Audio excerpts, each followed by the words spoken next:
Welcome back to day 2 of 50 days of fitness.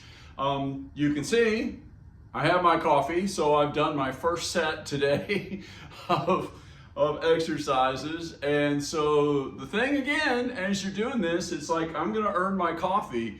So when I put it in the Keurig, I go ahead and it takes right around 3 minutes. And so that's one thing. So we'll talk a little bit about time. I know before my surgery, actually I worked out all the time. I mean, pretty much every day for about an hour or two every day. And on Saturdays and Sundays, that was like my recreation. I would go to the gym and I might be there 3 or 4 hours, and then I might go for a long bike ride or something. So I'd spend almost, maybe not all day, but half the day on weekends doing nothing but exercise. And so, as I said, you know, after my last cancer surgery, I stopped all that. And I thought, you know, I just really feel like I need the rest more than the exercise. But when you stop, then you have to start over. So the other part about me that you may or may not know is I've had a lot of surgery. I've had 5 knee surgeries. You know, I have bad knees. So I've had 5 knee surgeries, and in fact my right knee is an artificial knee. I've also had cancer surgery twice. This last November I had to have hernia surgery, and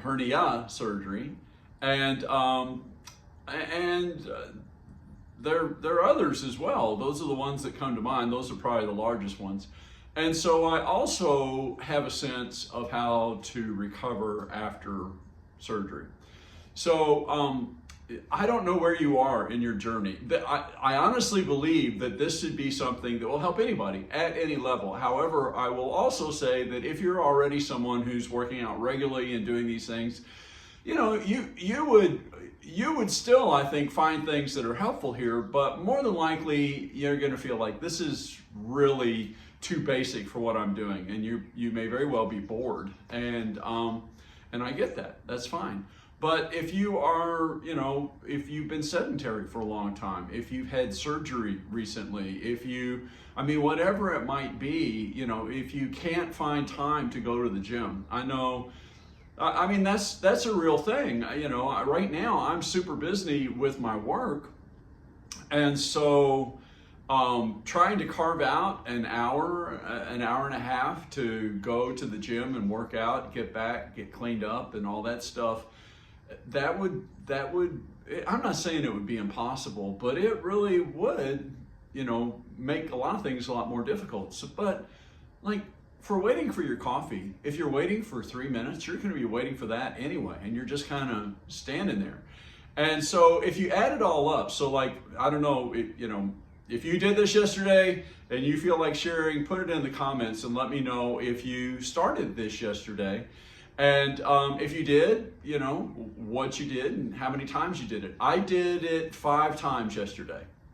And I will say normally it's like 4 times, and maybe it's peer pressure. Since I started this, I felt like, you know, if you're gonna be doing this, you have to walk the walk and talk the talk. So I did it 5 times yesterday. But just think about that.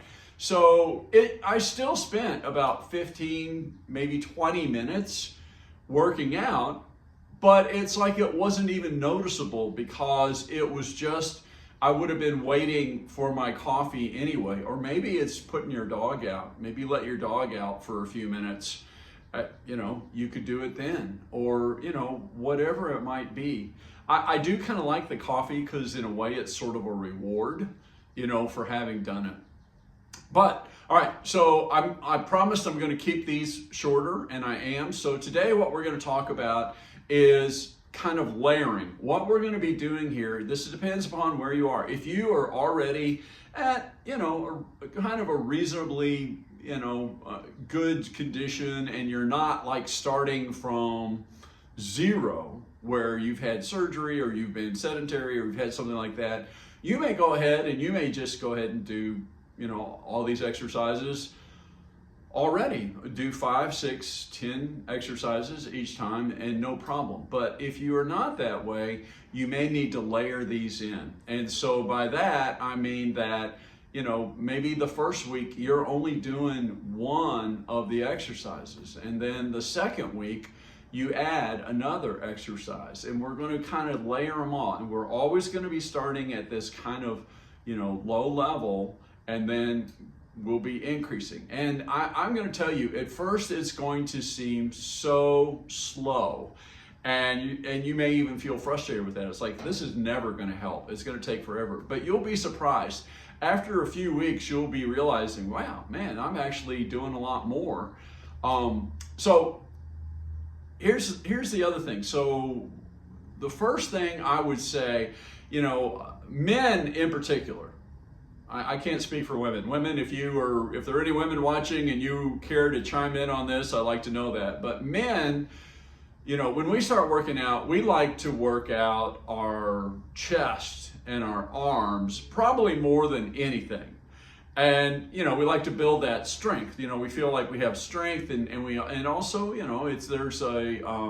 they're not called mirror muscles for, no reason, is that you do tend to feel like you notice things a lot better.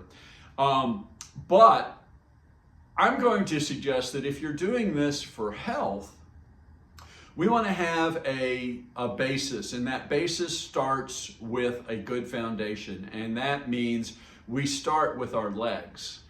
There have been a number of studies, and there was a study a while ago. I can't cite the study, I'm sorry, but there was a study fairly recently that one of the biggest predictors of longevity is being able to get up off the floor.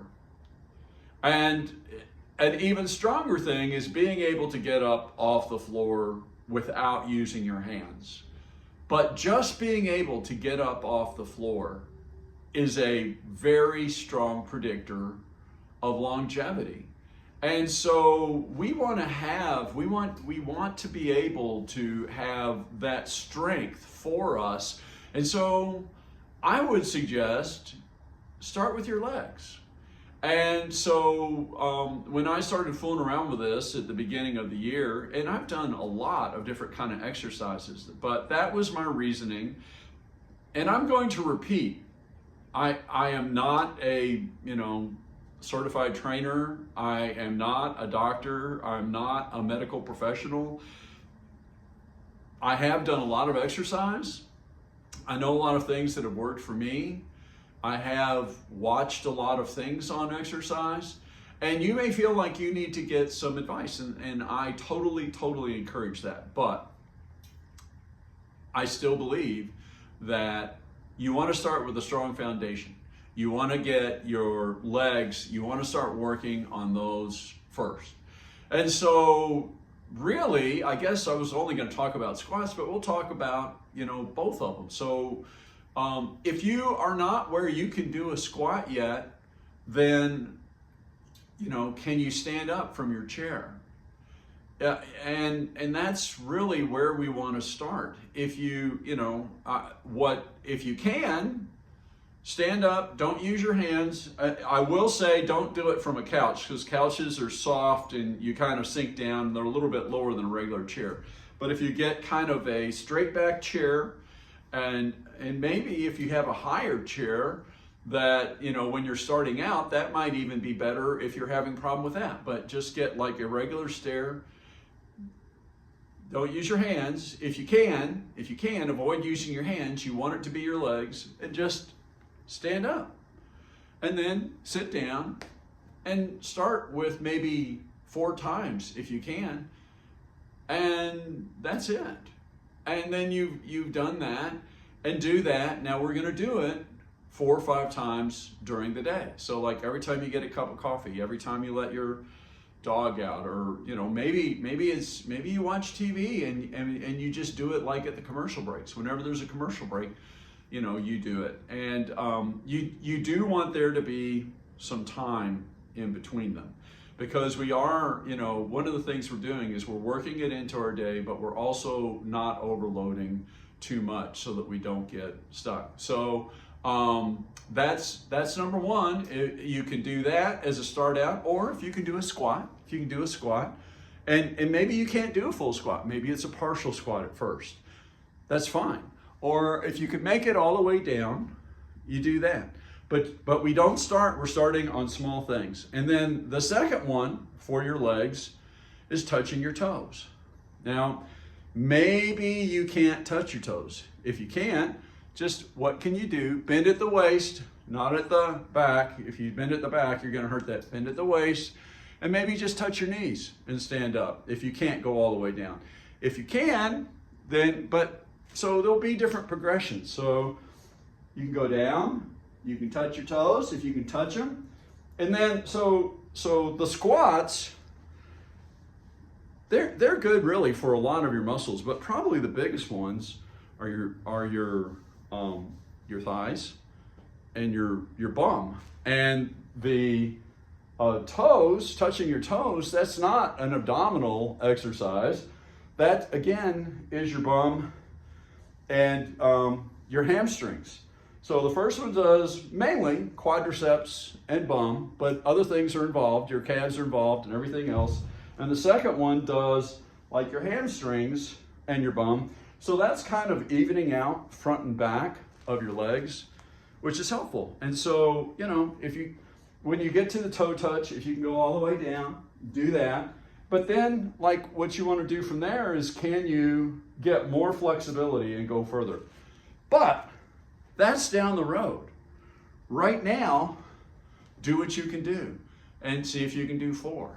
So start with the squats, or if you can't do the squats, standing up.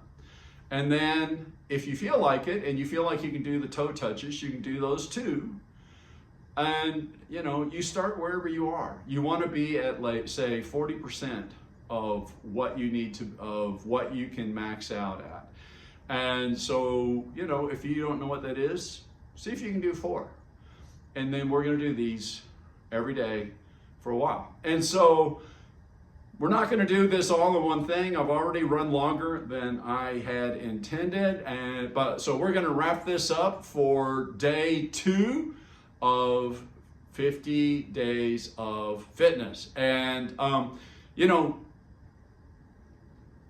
do some of these before you get your coffee, and then get your coffee, and then say 4 or 5 times a day. See if you can't do it, or maybe even 6.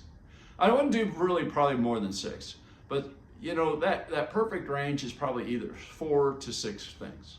And that's it, my friends. Have a great day, and I will see you tomorrow for day 3 of 50 days of fitness. Take care, everybody. Bye.